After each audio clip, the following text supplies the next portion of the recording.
یعنی کہ that is وہ ان کے گناہوں کو ان سے جو غلطیاں ہوئی ہیں ان کو معاف کرتا ہے.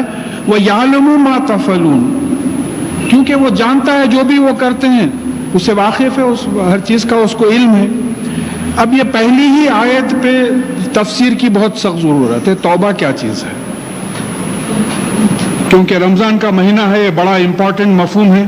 اللہ تعالی ہم کو توفیق دے توبہ کرنے کی, کیونکہ معراج میں جو رسول اللہ صلی اللہ علیہ وسلم کو دوزخ بتائی گئی, اس میں دوزخ کے 7ویں طبقے میں آپ کی امت کے وہ لوگ تھے جو بنا توبہ کے مر گئے تھے.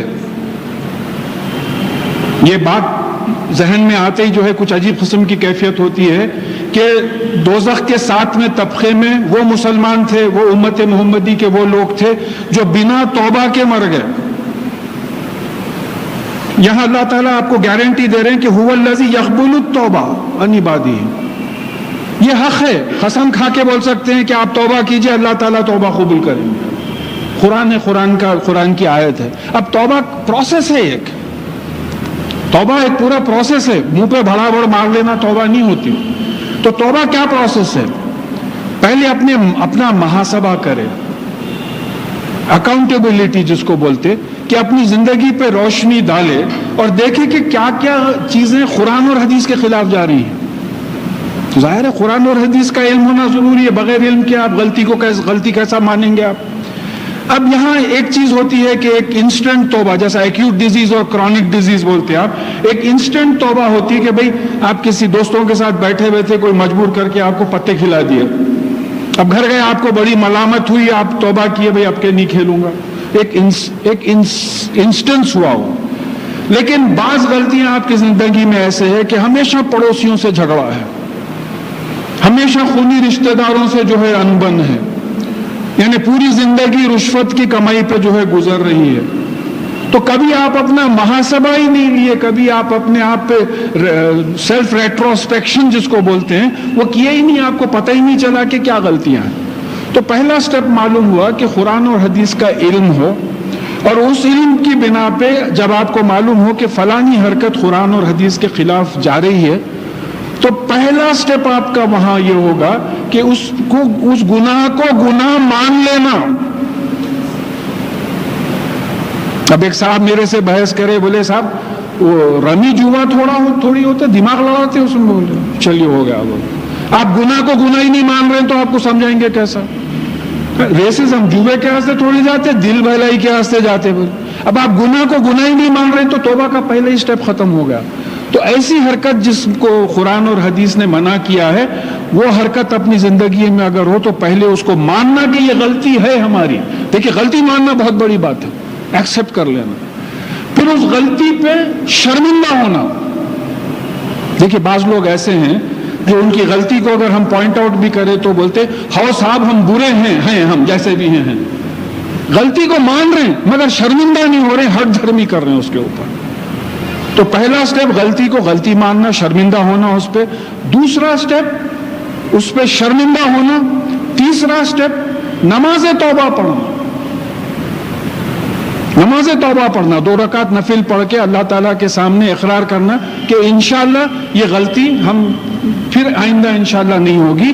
اور پھر جس پہ زیادتی ہو اس کے ساتھ وہ مال اس کو لوٹا دینا. جیسا آپ کسی کی زمین بیچارے باہر تھے, ادھر ادھر زمین مار کے کھا گیا, اب یہ سننے کے بعد آپ بولے توبہ توبہ توبہ, اب کہ میں کسی کی زمین نہیں مار کے کھاؤں گا. وہ نہیں, یہ جو مار کے کھائیں پہلے اس کو لوٹا دیجئے آپ, وہ توبہ ہے. تو کسی کا دل دکھائے ہیں, جیسا ایک بچے کا میں سنا تھا کہ وہ والدین کے بارے میں کچھ حدیث سنا وہ, اور وہ جا کے ان کی والدہ بیان کر رہی تھی کہ وہ ایک دم آیا اور آ کے میرے پیر چھینے لگا. کیوں بابا کیا بات ہے؟ بے انتہا بدتمیز بچہ. تو بولے نہیں, مجھے آج والدین کا مقام معلوم ہوا کہ والدین کا کیا مقام ہے, میں اپنی غلطی کو مان رہا ہوں, جتنی مجھ سے بدتمیزی ہوئی ہے آپ معاف کر دیجیے. یہ ہے توبہ. جو غلطی آپ نے کی ہے اس کی تلافی کر دینا, اس کو ریکٹیفائی کر دینا. کسی کی زمین لے لی ہے زمین دے دینا, کسی کا مال مار کے کھایا ہے اس کو واپس کر دینا. پھر اس کے بعد میں چوتھا سٹیپ یہ ہے کہ ارادہ کرنا کہ انشاءاللہ اب غلطی نہیں ہوگی، بے غیرت نہیں رہنا کہ توبہ کر رہے ہیں پھر وہی بات، توبہ کر رہے ہیں پھر وہی بات. حالانکہ اللہ تعالیٰ ہمیشہ توبہ قبول کرنے تیار ہے، غفور ہیں وہ، ان کی صفت ہے گناہوں کے سزا سے بچانا، گناہوں سے بچانا. پھر آخری سٹیپ یہ ہے کہ آپ اپنی زندگی کو قرآن اور حدیث کے مطابق گزارنا. یہ ہے واپس آنا. یہ دیکھیے میں کچھ لفاظی نہیں کر رہا ہوں، میں توبہ کا مطلب تے واو بے کا جو مادہ ہے اس کا مطلب کوئی بھی ڈکشنری اٹھا کے دیکھیے، واپس آنا. تواب الرحیم، اللہ تعالیٰ تواب ہیں، اپنے رحمت کے ساتھ بار بار واپس آتے ہیں گناہگاروں کے پاس. یہ ہے تواب. وہ بھی واپس آتے ہیں، رحمت ہٹا لی آپ سے. جیسا بتایا کہ بھئی زنا کرتے وقت زانی کے دل میں ایمان نہیں رہتا، چوری کرتے وقت چور کے دل میں ایمان نہیں ہوتا، معلق ہو جاتا ہے، نکل جاتا ہے، رحمتیں ہٹا لی جاتی ہیں، ایمان نکال لیا جاتا ہے. تو جب یہ حرکت ختم ہو تو پھر ایمان داخل ہو جاتا، اور توبہ کریں تو پھر مٹی جاتا.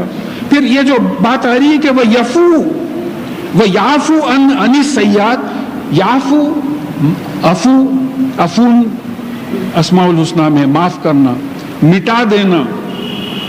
کوئی غلطی آپ سے ہوئی تھی وہ مٹا دی، یعنی اس کی سزا آپ کو نہیں ملے گی انشاءاللہ. یہ اس لیے کہ اللہ تعالیٰ جو ہے تم جو بھی کرتے ہو اس سے واقف ہے. وَيَسْتَجِيبُ الَّذِينَ آمَنُوا وَعَمِلُوا الصَّالِحَاتِ وَيَزِيدُهُم مِّن فَضْلِهِ وَالْكَافِرُونَ لَهُمْ عَذَابٌ عَظِيمٌ. اور جو لوگ ایمان لائے اور عمل صالح کرے ان کو اللہ تعالیٰ یستجیبو جواب دیتا ہے، رسپونڈ کرتا ہے، ان کی دعائیں قبول کرتا ہے، اور ان کو اپنے فضل سے اور زیادہ دیتا ہے. تم کیا مانگ رہے ہیں یہ اور لو. شرط کیا ہے؟ الذین آمنوا وعملوا الصالحات. ہماری دعائیں قبول نہیں ہو رہی تو معلوم ہوا یہ آیت تو غلط نہیں ہو سکتی نا. یہ ہمارا بنیادی یہاں پڑھنا، یہاں بیٹھنا ہی بیکار ہے. یہ قرآن کی آیت غلط ہو ہی نہیں سکتی.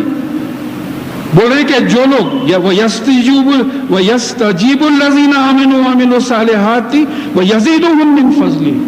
جو لوگ ایمان لائے اور عمل صالح کیے ان کو جواب دیتے ہیں اللہ تعالیٰ، ان کے سوال کا جواب دیتے ہیں، ان کی دعا قبول کرتے ہیں، ہاں، اور پھر اپنے پاس سے زیادہ دیتے ہیں. تو اگر ہماری دعائیں قبول نہیں ہو رہی ہیں تو مطلب یہ ہے کہ ہم یہ ڈیفینیشن میں ہی نہیں آتے الذین آمنوا وعملوا الصالحات میں. ہم آتے ہی نہیں، ڈیفینیشن میں نہیں آتے. شیطان بھٹکا کے رکھا ہے. صبح سے 1-2 نمازیں ہو گئی تو اپنے آپ کو بزرگان دین کے مقام پہ پہنچا دیے، روزہ بھی ہیں اس پہ. تو بات یہ سمجھنا ہے کہ یہ الذین آمنوا وعملوا الصالحات کا کیا کنڈیشن ہے کہ تمام آئٹمز پہ جو قرآن اور حدیث میں آئی ہے اس پہ ایمان لانا، اور قرآن پہ اور حدیث پہ ویسے ہی عمل کرنا جیسے کہ رسول اللہ صلی اللہ علیہ وسلم نے بتایا ہے. یہ وہ لوگ ہیں جو ایمان لائے اور عمل صالح کرے. تو پھر قرآن اور حدیث پڑھ کے دیکھنا پڑے گا کہ اپنی زندگی میں کیا کیا کھوٹ ہے، کن کن چیزوں میں نافرمانی ہو رہی ہے، پھر دیکھنا پڑے گا. اور پھر ایک جگہ آیا کہ دیکھو تم لوگوں کو نیکی کی طرف بلاتے رہو اور برائی سے روکتے رہو. ہر مسلمان کے لیے حکم ہے، اس کے لیے اپنے کو ماڈل بننا پڑتا. آپ خود بالکل چھٹے ہوئے ہیں، دوسروں کو جو اللہ کی راہ پہ بلا رہے ہیں تو بات غلط، ظلم ہو جائے گا.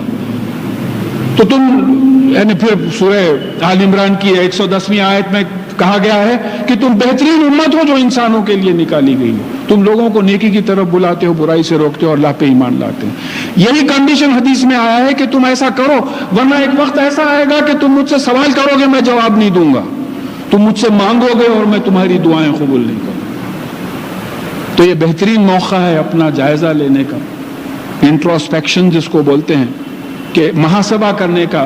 یہ تراویح کس لیے ہوتی ہے کہ اللہ کے کلام کا 1 سال میں ریویژن ہو جائے کہ کیا کیا احکامات ہیں، کیا غلطیاں ہوئی اور کن چیزوں کو ہم کو چھوڑنا ہے. ہم جیسی بدقسمت قوم کون ہوگی جو اللہ کی زبان سے واقف نہیں ہے، ہمارا بھی سے واقف نہیں ہے، تراویح کا ایک لفظ سمجھ میں نہیں آتا. بعض کو تو اللہ اکبر کے بھی معنی نہیں معلوم. تو یہ ہم لوگوں کی کیفیت ہے. تو پرسنل ہماری کوشش ہونا چاہیے کہ بھئی یہ موقعوں سے فائدہ اٹھائے. کم از کم تراویح میں جو قرآن پڑھا جا رہا ہے اس کے معنی دیکھ لے کے چلے جائیں، یا گھر آ کے پھر اس کے معنی دیکھ لیں، یا پھر اپنا ایک دور ایسا رکھیں جس میں ترجمہ بھی پڑھیں اور قرآن کی عربی بھی پڑھیں، تاکہ جو ہے قرآن سے واقف ہوں اور پتہ چلے کہ کیا اللہ تعالیٰ کے احکامات ہیں. اور کافروں کو بڑا سخت عذاب ہے. یعنی ایسا جو نہیں کریں گے ان کو ملنے کا کیا، زیادہ دینے کا کیا، ان کے لیے جو ہے سخت